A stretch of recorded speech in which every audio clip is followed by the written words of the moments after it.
하나님 말씀 함께 보겠습니다. 사도행전 15장 36절부터 16장 5절까지 말씀입니다. 사도행전 15장 36절부터 16장 5절까지 말씀입니다.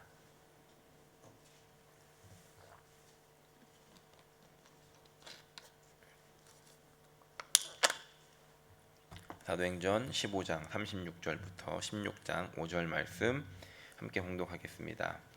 며칠 후에 바울이 바나바더러 말하되 우리가 주의 말씀을 전한 각 성으로 다시 가서 형제들이 어떠한가 방문하자 하고 바나바는 마가라 하는 요한도 데리고 가고자 하나 바울은 밤빌리아에서 자기들을 떠나 함께 일하러 가지 아니한 자를 데리고 가는 것이 옳지 않다 하여 서로 심히 다투어 피차 갈라서니 바나바는 마가를 데리고 배 타고 구브로로 가고 바울은 신라를 택한 후에 형제들에게 주의 은혜의 부탁함을 받고 떠나 수리아와 길리기아로 다니며 교회들을 견고하게 하니라.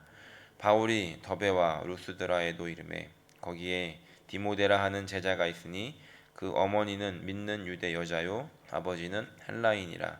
디모데는 루스드라와 이곳에 있는 형제들에게 칭찬받는 자니 바울이 그를 데리고 떠나고자 할세 그 지역에 있는 유대인으로 말미암아 그를 데려다가 할례를 행하니 이는 그 사람들이 그의 아버지는 헬라인인 줄 다 알미러라.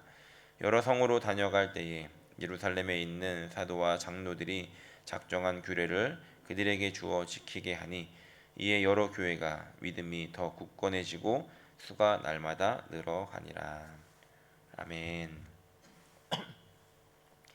오늘 함께 읽은 본문은 크게 두 부분으로 나눌 수 있는데 15장에 기록되어 있는 36절부터 41절까지 2차 전도 여행이 시작되는 과정에서 일어난 한 사건과 16장 1절부터 5절까지는 1차 전도 여행과는 달리 1차 전도는 배를 타고 출발했다면 이제 1차 전도 여행의 기점이었던 더베와 루스드라로 향했던 2차 전도 여행의 이야기를 기록하고 있습니다. 저희가 지난 시간에 14장 말씀을 함께 나누었는데 15장의 내용을 훅 뛰어넘었지만 중간에 있는 내용은 1차 전도 여행이 마친 후에 이 바나바와 바울과 또 안디옥의 몇 리더들은 예루살렘을 방문하게 됩니다. 그곳에서는 교회에 온 대표들이 참석해서 회의를 갖게 되는데 그것은 이방인들을 위한 선교의 방향에 대한 지침 그리고 규례를 정했던 그런 회의였습니다. 그래서 그곳에서의 이제 규례를 지침을 받아서 다시 안디옥으로 돌아오게 됩니다. 그것에 대한 내용은 할례에 대해서는 이방인들이 할례를 받는 것은 자유롭게 하되 우상에 더러운 것 그리고 음행을 피하고 음식법으로는 목매어 죽인 것과 피를 멀리하라 이런 규례였습니다. 예루살렘에서 돌아왔던 이 안디옥 교회 리더들은 그 내용을 함께 나누었고 며칠이 지나자 바울은 1차 전도 여행 때 방문했던 그 도시를 다시 찾아가서 이 세워졌던 이 교회들을 격려하고 또 예루살렘에서 정해진 그 규례들, 그 회의를 통해 제정된 것들을 전달하고자 제안을 하게 됩니다. 그래서 36절에 보면 며칠 후에 바울이 바나바더러 말하되 우리가 주의 말씀을 전한 각 성으로 다시 가서 형제들이 어떠한가 방문하자라고 제안을 하게 됩니다.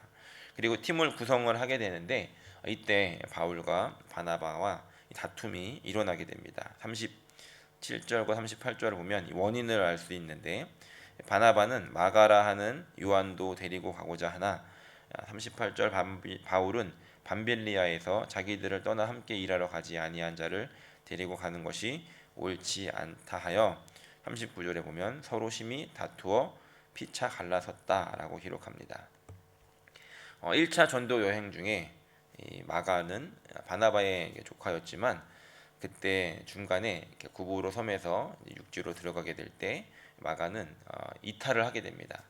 여러 가지 이제 이유들이 있었을 것이다라고 이야기를 하는데 어찌 되었던 그때 이탈했던 이 마가를 데리고 가자와 데리고 가면 안 된다라고 하는 의견이었습니다. 심히 다투었다라고 39절에 기록을 하고 있습니다. 물론 격투기를 하거나 육체적인 물리적인 다툼이 있었던 것은 아니었습니다. 이들은 의견의 차이로 인해서 심히 다투고 갈라서고 결과적으로는 이제 두 개의 전도 여행 팀이 만들어지게 됩니다. 데리고 가자와 데리고 가지 말자. 여러분 같으시면 어떻게 하시겠습니까? 우리가 조금 이제 현실적으로 적용을 해본다면 이런 예를 들 수 있을 것 같은데, 여러분들께서 이제 어떤 회사에 아니면 어떤 기업의 사장님이라고 이제 생각을 하시고 회사를 어떤 직원이 무단으로 이탈을 한 겁니다. 갑자기 그냥 사라진 거예요. 힘들다고 사라졌는데 그 사람이 갑자기 다시 와서 저에게 일자리를 다시 달라고 할 때 이 사람에게 일을 줄 수 있는가 하는 것이죠. 이 사람은 아마 두 가지 결과가 있을 것인데, 하나는 그때의 사건을 이제 반성하면서 더 잘하는 사람이 되든지, 아니면은 지 버릇해 못 준다고 또 도망가든지, 아마 둘 중에 하나일 것입니다. 바울의 입장에서 보면 다시 방문하는 이 선교 여행이 며칠 가는 것, 몇 주 가는 것이 아니라 굉장히 긴 기간 동안 선교 여행을 가게 되는데, 만약에 마가가 도와주러 왔다가 또 이탈해서 가게 되면 더 힘들게 하느니 그냥 두고 가는 게 맞다라는 것이고, 바나바의 입장에서 이걸 생각해 보면 바울 같은 사람도 하나님이 변화시켜서 쓰는데 다시 세워주고 기회를 주어서 이 마가를 품고 가는 게 맞다는 것입니다. 바울이든 바나바든 놓고 가든 데리고 가든 이 선택은 쉽지 않은 선택이었습니다. 결국 바울은 예루살렘에서 함께 왔던 신라와 팀을 이루어서 가게 되고, 바나바는 마가를 데리고 팀을 만들게 됩니다. 이후의 사역은, 이 사도행전의 내용은 이 바울의 사역 쪽에 집중이 되어 있기 때문에 우리는 바울이 맞았어라고 생각을 할 수는 있지만, 단지 성경이 바울의 이야기에 초점을 맞춘 것이지 이 마가를 데리고 갔던 바나바도 또 한 팀을 이루어서 귀한 사역을 감당해냈을 것이라는 것을 우리는 충분히 생각해 볼 수 있습니다. 결국 바나바는 1차 전도 여행의 첫 번째 목적지였던 구부를 향해서 가고, 바울은 1차 전도 여행의 마지막 포인트였던 더베를 향해서 육로로 가게 됩니다. 우리는 이 말씀에서 한 가지를 적용해 볼 수 있습니다. 그것은 우리는 때로 누가 맞냐 틀리냐의 문제로 다툴 때가 있다는 것입니다. 그런데 오늘 하나님께서 일하셨던 방식은 맞고 틀림의 개념이 아니라 서로 다르다는 이 모습을, 다름이 있다는 모습을 보여주는 것입니다. 결과적으로 하나님께서 일하셨는데, 하나님께서 주신 달란트에 따라서 바울에게 주셨던 달란트, 바나바에게 주셨던 달란트, 그 달란트에 맞게 다르게 사용하셨다는 겁니다. 하나님의 입장에서는 바울처럼 공격적으로 담대하게 사역하는 팀도 필요했을 것이고, 또 마가라고 하는 이 사람도 나중에 마가복음을 쓰게 되는데 이 귀한 사람도 키우셔야 하는 것이 하나님의 입장에서는 맞다는 것입니다. 결국 부족한 인간의 이 모습 속에서 다툼이 있었지만 하나님께서는 우리의 이 다름을 사용하셔서 두 가지 모두를 행하셨다는 것을 우리는 알게 됩니다. 때로는 우리가 교회 안에서도 신앙생활을 하다 보면 그렇게 다른 사람들을 만날 수가 있습니다. 그때 우리는 이것을 나는 맞고 너는 틀리다라는 틀림으로 판단해서는 안 된다는 겁니다. 이 틀림의 기준은 나에 있는 것이 아니라 말씀의 기준에 있습니다. 말씀의 기준으로 틀린 것이라면 틀린 것이지만, 이 말씀의 기준에는 맞지만 나랑 다르다라고 하는 것은 틀림이 아니라 다름이라는 것입니다. 우리는 그 다름을 인정하고 함께 가야 한다는 겁니다. 저하고 저의 아내는 참 다릅니다. 양극단에 서 있습니다. MBTI라고 혹시 아십니까? 성격 유형 그 모델이 있는데 네 가지를 기준으로 이렇게 하는 게 있는데, 저랑 그 아내랑 맞는 게 하나도 없습니다. 네 가지를 비교하는데 네 가지가 다 틀리고 그 양쪽 극단에 서 있습니다. 제가 멜번에 있을 때 처형네 가족과 함께 살았는데 그 처형이 한 1년 정도 이제 같이 살았거든요. 그 내려주신 결론, 둘의 공통점은 딱 하나다.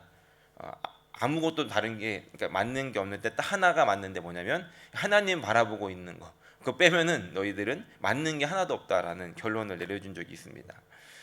그걸 닮아서 그런지 저희 아들이 둘이 있는데 아들도 양쪽 극단에 있어요.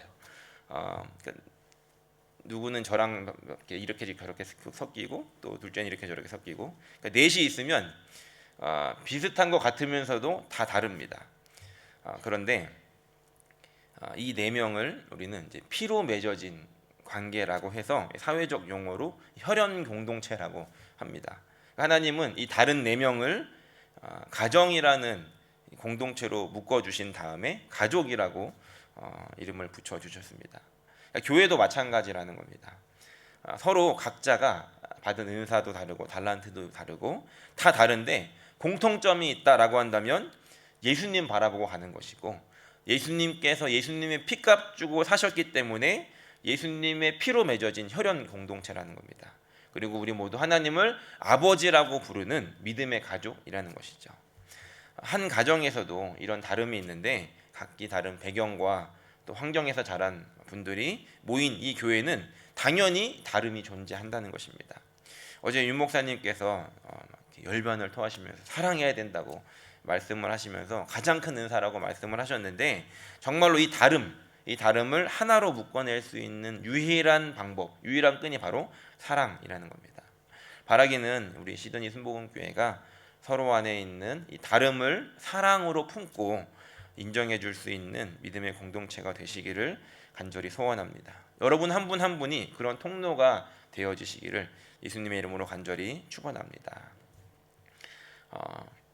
오늘 말씀의 제목이 이제 다름과 그리고 드림, 좀 비슷해가지고 해봤는데 사실 다른 내용입니다. 앞에는 이제 다름에 대한 내용이었다면 두 번째는 이제 드림에 대한 내용을 좀 살펴보려고 하는데, 16장으로 들어가면 이제 본격적인 2차 전도 여행이 시작됩니다. 아까 말씀드린 것처럼 이 사도행전의 이 포커스는 바울과 실라의 팀에 맞춰지게 됩니다. 이들이 출발했던 육로를 따라 첫 번째 간 곳은 1차 전도 여행의 마지막 기점이었던 더베 그리고 루스드라였습니다. 참고로 이 루스드라라고 하는 곳은 지난 시간 나누었지만 바울이 돌에 맞아서 성 밖으로 버려졌던, 거의 죽을 뻔했던 그런 곳이었는데 다시 돌아가면서 방문했던 곳이 그 루스드라였습니다. 1차 전도 여행 때 바울을 가장 어렵게 하고 힘들게 했던 곳이었는데 그곳에서 놀라운 열매가 있었습니다. 그것은 바로 디모데가 그 지역에 살고 있었고 그 디모데를 만났던 것입니다. 16장 1절을 보면 이렇게 기록합니다. 바울이 더베와 루스드라에도 이름에 거기 디모데라 하는 제자가 있으니 그 어머니는 믿는 유대 여자요 아버지는 헬라인이라. 디모데를 소개하면서 제자라고 합니다. 아마도 1차 전도 여행 때 제자가 되었던 것 같습니다. 그리고 이 디모데를 2절에 이렇게 소개합니다. 디모데는 루스드라와 이고니온에 있는 형제들에게 칭찬을 받는 자다. 그 동네뿐만이 아니라 다른 동네, 다른 지역에서까지도 소문났던, 그러니까 신앙뿐만이 아니라 여러 면에 있어서 칭찬을 받는 사람이었습니다. 이때 디모데가의 나이가 10대였을 것이다라고 추정을 합니다. 아마 어른들이 이 디모데를 보면서 난놈일세 뭐 이렇게 얘기하지 않았겠습니까? 요즘 말로는 엄친아라고 합니다. 이렇게 그런 단어를 표현하기에 맞는 그런 사람이었던 것 같습니다. 그렇게 칭찬받고 인정받는 사람이 바로 디모데였습니다. 물론 디모데가 그렇게 자라기까지는 그의 어머니 그리고 할머니의 역할이 컸다라고 디모데후서 1장 5절에 우리가 보면 알 수가 있는데, 그러니까 죄송합니다. 외할머니였던 이 로이스의 꿈이었고 어머니였던 유니게의 희망이 바로 디모데였다는 겁니다. 그런데 3절을 보면 이렇게 기록합니다. 바울이 그를 데리고 떠나고자 할새 그 지역에 있는 유대인으로 말미암아 그를 데려다가 할례를 행하니 이는 그 사람들이 그의 아버지는 헬라인인 줄을 알미러라라고 기록합니다. 서두에 보면 바울이 그를 데리고 떠나고자 했다라고 합니다. 그러니까 이런 엄친아 소중한 이 아들을 바울이 데리고 전도 여행을 가겠다라고 이야기를 했다는 것이죠. 물론 이런 멋진 사람이었기 때문에 바울이 디모데를 그 전도 여행 팀에 끼워주는 것, 합류시키는 것이겠지만 우리가 이 장면을 그냥 읽으면 이때부터 디모데가 합류했구나라고 밋밋하게 지나갈 수 있지만, 이 얘기가 남의 이야기가 아니라 나의 이야기가 되면 결코 밋밋할 수 없는 이야기라는 겁니다. 어머니와 할머니의 유일한 희망, 바로 이 디모데를 바울이 데리고 가겠다라고 이야기를 한다는 것이죠. 이게 이제 어머니와 할머니의 입장에서, 부모된 입장에서 생각을 해보면 장난이 아닌 그런 도전입니다. 그 호주에 사시는 그 아들을 둔 어머니들은 잘 모르실 수 있는데, 그 아들이, 한국에서 아들이 군대를 가면 이렇다라고 하더라고요. 아들이 이렇게 군대를 가면 사복을 입고 들어갑니다. 그런데 거기서 군복으로 이제 갈아입고 그 사복은 이렇게 패킹을 해가지고 아들이 쓴 편지와 함께 집으로 이제 배달이 됩니다. 아들은 이제 편지를 쓰죠. 이제 막 훈련을 해가지고 힘드니까 뭐 내일도 죽으러 갑니다, 뭐 이러면서 편지를 이제 쓰겠죠. 그 편지와 아들이 입고 갔던 마지막 인사했던 그 옷이 배달이 돼서 집으로 돌아오면, 제가 그 만나봤던 분들 중에 99% 어머니들은 그거 붙잡고 하루 종일 운다고 그러시더라고요. 그러니까 군대를 갈 때는 영장이 나와서 준비하는 시간이 있지만, 지금 바울은 그런 기간이 없이 바로 디모데를 데리고 떠나는 그런 상황이 있다는 것입니다. 디모데에게 있어서, 그리고 그의 가족들에게 있어서 이것이 얼마나 큰 결단인지 우리는 생각을 해보고 묵상을 해봐야 한다는 겁니다. 게다가 아까 말씀드렸듯이 루스드라라고 하는 이 지역은 바울이 돌에 맞아서 죽다가 살아난 곳입니다. 그러니까 지금 디모데와 이 어머니와 할머니는 이 전도 여행이 그렇게 아름다운 곳으로 보여지는 것이 아니라 이 리얼한 스토리를 눈으로 봤던 그런 사람들이었습니다. 지금 그 아들이 그 길에 합류하고 있다는 것입니다. 디모데의 결단이 있었고 어머니의 결단이 있었습니다. 그 결단이 무엇이었겠습니까? 그것은 바로 예수님을 위해서 가장 좋은 것을 드린 결단이었습니다. 예전에 그 믿음 좋으신 그 어르신들은 집안에 이렇게, 물론 이제 많이 나셨기도 했겠지만 집안에 아들 하나씩은 하나님께 이렇게 다 갖다 바치시는 그런 일들이 있었습니다. 저도 나중에 이제 출생의 비밀을 들었는데 아버지께서 갖다 바치시겠다고 기도를 했다고, 저의 동의도 없이 그 나중에 들었습니다. 제가 신학생 때도 학교에 학생들이 적지 않았습니다. 그런 친구들이 종종 있었어요. 너는 왜 왔니? 그러면 나중에 엄마가 뭐 이렇게 서원을 했대. 그래서 뭐 어쩔 수 없이 왔어. 뭐 이런 친구들도 뭐 종종 있었는데, 지금은 이제는 그렇지 않은 것 같습니다. 왜냐하면 다른 것도 많은데 꼭 이런 얘기를 하는 것이죠. 얼마 전에 읽은 기사에서 보니까 한국에 내노라 하는 신학대, 그러니까 줄을 서야지 들어갈 수 있는 그 신학대들도 전부 미달 상태에 이르렀다라고 합니다. 다음 세대의 사역자가 부족하다는 겁니다. 저희 교회를 봐도 예전에는 청년부에 가면 신학생들이 몇 명씩은 꼭 있었다고 하는데 지금은 찾아볼 수가 없습니다. 그렇다면 우리는 이 말씀을 비추어 어떻게 적용할 수 있는가, 하나님께 어떤 자세를 가지고 신앙생활을 해야 되는가. 물론 우리 자녀를 이렇게 드리자라는 것이 아니라 우리는 오늘 드림에 대한 이야기를 같이 나누려고 하는 것입니다. 다시 말해서 나의 삶의 우선순위가 무엇인지, 내가 가장 소중히 여기는 것, 어떻게 보면 이 유니게와 이 로이스에게 있었던 이 하나밖에 없는 이 디모데가 가장 소중한 아들이었는데, 우리에게도 가장 소중히 여기는 것, 하나님은 그 위에 계신지 그 밑에 계신지를 생각해 보아야 한다는 것입니다. 만약에 하나님 위에 다른 어떤 것이 있다라고 한다면 우리는 그것을 우상이라고 말합니다.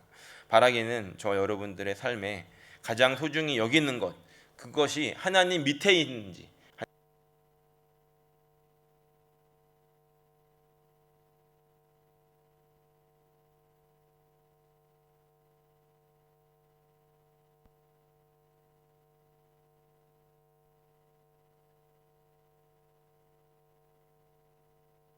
기도가 좀 필요한가 봅니다. 오늘 말씀을 정리합니다. 두 가지를 나누었습니다. 우리는 공동체 안에서 우리가 서로를 틀림으로 바라보는 것이 아니라 다름으로 보고 서로를 인정해주고 배려해줄 수 있는 공동체가 되기를 소원합니다. 그리고 디모데가 자신을 드리고, 디모데의 어머니가 하나밖에 없는 아들을 드리고, 디모데의 할머니가 그 가장 소중했던 그 손자를 하나님 앞에 드린 것처럼 내 안에 가장 소중한 것, 그 위에 하나님이 계신지, 하나님이 그 밑에 계신지를 다시 한번 돌아보면서 하나님이 계신 그 자리, 그리고 우리의 삶의 가장 높은 자리에 하나님을 둘 수 있는 그런 저와 여러분들이 되시기를 예수님의 이름으로 간절히 축원합니다. 기도하겠습니다.